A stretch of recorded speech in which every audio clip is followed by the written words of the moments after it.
प्यारे विद्यार्थियों, मैं आपसे एक प्रश्न पूछती हूँ और सब बच्चों को पता है, हमारा जो राष्ट्रीय गान है बेटा, वो किसने लिखा था? बिल्कुल सही कहा बेटा, तालियां अपने लिए, शाबाश। आज बेटा उन्हीं रविंद्रनाथ टैगोर जी की पुण्यतिथि है बेटा। उन्होंने बेटा 2 देशों का राष्ट्रीय गान लिखा, एक भारत का और एक बांग्लादेश का। वो पहले लेखक ऐसे थे जिन्होंने 2 देशों का राष्ट्रीय गान लिखा। प्यारे विद्यार्थियों, रविंद्रनाथ टैगोर का जन्म 7 मई 1861 को पश्चिमी बंगाल में हुआ। उनके पिताजी का नाम देवेंद्र नाथ ठाकुर था और उनकी माताजी का नाम शारदा था। वो ठाकुर खानदान से थे बेटा वो, लेकिन उस समय अंग्रेजों का शासन था। वो क्या था कि ठाकुर टैगोर, अंग्रेज ठाकुर शब्द नहीं बोल पाते थे, वो टैगोर बोलते थे ठाकुर को अंग्रेजी में। तो इसीलिए फिर आगे चल के उनके नाम के साथ ठाकुर की जगह टैगोर जुड़ जाता है और उनके परिवार को टैगोर खानदान बोला जाता है।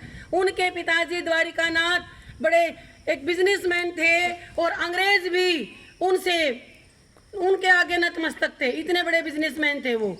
और जो इनके पिताजी थे रविंद्रनाथ टैगोर, वो बेटा धार्मिक प्रवृत्ति के व्यक्ति थे, आध्यात्मिक विचार रखते थे। और जब ये बहुत छोटे थे तब इनकी माताजी का देहांत हो जाता है। इनका जो पालन पोषण था नौकर चाकरों के द्वारा किया गया। इनके माँ नहीं थी, माँ बच्चों पर रोक टोक करती है, कोई जोखिम भरा कार्य करे तो, इसीलिए ये भागदौड़ में रहते थे, बाहर रहते थे। जोखिम भरे काम, वो खेल जो नहीं खेलने चाहिए वो भी खेलते थे, क्योंकि इनको कोई रोकने टोकने वाला नहीं था। प्यारे विद्यार्थियों, इनका मन कक्षा की पढ़ाई में नहीं लगता था। इन्होंने कई विद्यालय में दाखिला लिया और कई विद्यालय इन्होंने छोड़ दिए। इसके बाद इनके बड़े भाई सत्येंद्र ठाकुर टैगोर जी ने घर पर ही ट्यूटर बुलाए। कई अध्यापक इनको पढ़ाने के लिए आते थे बेटा, और ये आगे चलकर इंग्लैंड में भी जाते हैं और वहां से वकालत करके भारत लौटते हैं। लेकिन बाद में प्यारे विद्यार्थियों, ये कवि, साहित्यकार, कहानीकार, नाटककार, चित्रकार, शिक्षाविद और प्यारे विद्यार्थियों महान दार्शनिक हुए हैं। ये देशभक्त हुए हैं, ये समाज सुधारक हुए हैं। यानी प्यारे विद्यार्थियों, इन्होंने इतना काम किया, इतने क्षेत्रों में काम किया कि हम उनकी इस प्रतिभा को नमन करते हैं।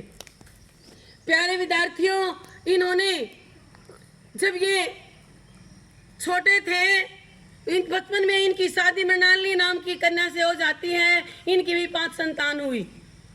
आगे चल करके इन्होंने सन 1911 के राष्ट्रीय कांग्रेस अधिवेशन में जो हमारा राष्ट्रीय गान है ये लिखा था।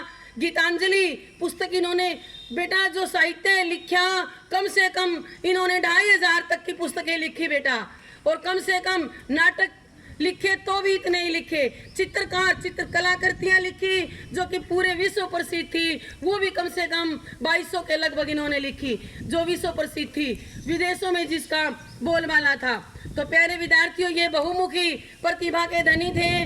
इसीलिए सन 1913 में इन्हें एशिया का प्रथम नोबेल पुरस्कार हमारे किसको मिलता है? रविंद्रनाथ टैगोर जी को। और पहले बताया था कि उन्होंने 2 देशों का राष्ट्रीय गान लिखा। किस किस का? भारत और बांग्लादेश का। लेकिन इनको एक उपाधि, नाइटहुड की उपाधि और मिलती है। लेकिन भारत में जब 1919 में जलियांवाला बाग हत्याकांड होता है तो इसके बाद ये उस उपाधि को अंग्रेजों को वापस लौटा देते हैं, लेकिन नोबेल पुरस्कार इन्होंने वापस नहीं लौटाया। प्यारे विद्यार्थियों, ये इतने कर्मठ थे, इन्होंने शांति निकेतन की स्थापना की, एक विद्यालय की। और वो विद्यालय ऐसा विद्यालय नहीं था, सिर्फ एक पेड़ के नीचे ये बच्चों को पढ़ाते थे। और कैसे? किताबी ज्ञान नहीं, ये सिखाते थे कि फसल पैदा कैसे होती है, बीज मिट्टी के नीचे दबा जाए तो वो अंकुरित होकर कैसे बाहर आएगा, प्रकाश संश्लेषण की प्रक्रिया, साइंस में जो पढ़ते हो ये प्रैक्टिकल करके दिखाते थे बेटा। ये सोचते थे कि ज्ञान ऐसा होना चाहिए जिससे जो जीवन में हमारे काम आए।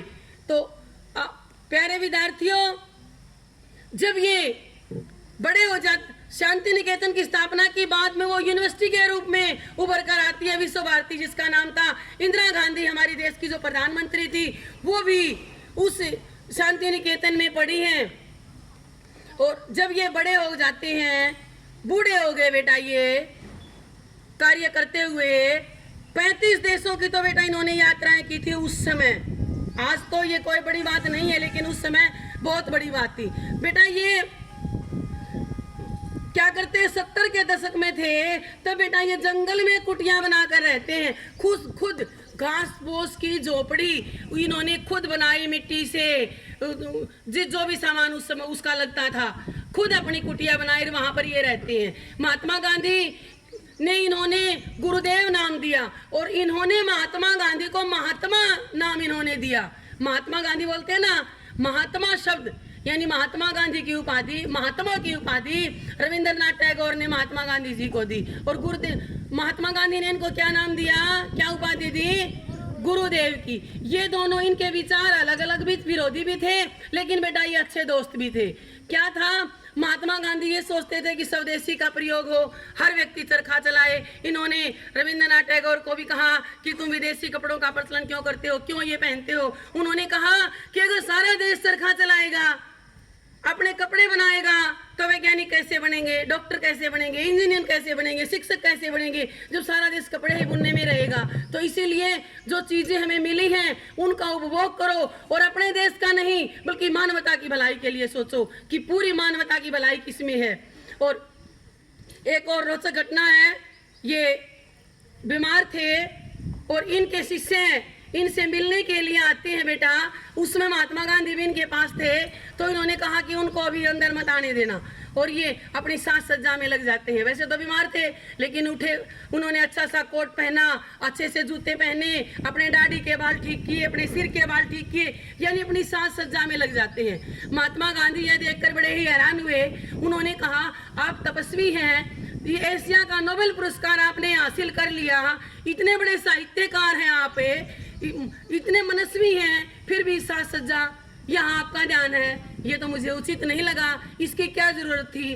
तब रविंद्रनाथ टैगोर ने कहा कि गांधी जी आप अहिंसावादी हैं, मैं भी अहिंसावादी हूँ। हिंसा किसी व्यक्ति को मारने से नहीं होती, हिंसा अगर किसी के मन के भाव को मारा जाए तो वो भी हिंसा होती है। मैं हिंसा पसंद नहीं करता। मेरे जो शुभ चिंतक मुझसे मिलने के लिए आए हैं, वो मुझे स्वस्थ देखना चाहते हैं, वो मुझे सुदर्शन देखना चाहते हैं। अगर मैं उनके आगे बीमार या फटे हाल या बुरी हालात में उनके सामने आया तो उनका मन बड़ा दुखी होगा। और मैं नहीं चाहता कि मेरे जो शुभ चिंतक हैं, मेरे जो शिष्य हैं, मुझसे जो मिलने के लिए आए हैं, वो मुझे देखकर दुखी हो, बल्कि उनको खुशी हो, वो खुश हो कि गुरुदेव ठीक हालात में हैं। तो प्यारे विद्यार्थियों, इतने शौकीन थे वो। और आगे जब वो मृत्यु शैया पर हैं, आखिरी समय बेटा, कोई प्रोफेसर उनसे मिलने के लिए आए हैं और उनकी आंखों में आंसू हैं बेटा। तब उन साथी ने कहा, हे गुरुदेव, क्या आपको मृत्यु का भय है? तो रविंद्रनाथ टैगोर ने कहा कि मुझे मृत्यु का भय बिल्कुल भी नहीं है, क्योंकि मैं 80 पार कर चुका हूँ। लेकिन मुझे इस बात का दुख है कि संसार में ज्ञान का अथाह भंडार महासागर है, और मैं तो एक बूंद के समान भी ज्ञान नहीं ले पाया, क्योंकि मेरा तो ज्ञान डेसिमल के बराबर है। मुझे इस बात का बड़ा दुख है कि मैं तो थोड़ा सा ज्ञान प्राप्त कर सका। जो कि थे क्या, वो कवि भी थे, साहित्यकार भी थे, उपन्यासकार भी थे, नाटककार भी थे, चित्रकार भी थे, कहानीकार भी थे, शिक्षाविद भी थे, देशभक्त भी थे, समाज सुधारक भी थे, दार्शनिक भी थे। उसके बावजूद भी उन्होंने क्या कहा कि मैं तो थोड़ा सा ज्ञान प्राप्त कर पाया। तो प्यारे विद्यार्थियों, ऐसे थे हमारे रविंद्रनाथ टैगोर जी। हम उनकी पुण्यतिथि पर आज उनको सत सत नमन करते हैं। धन्यवाद।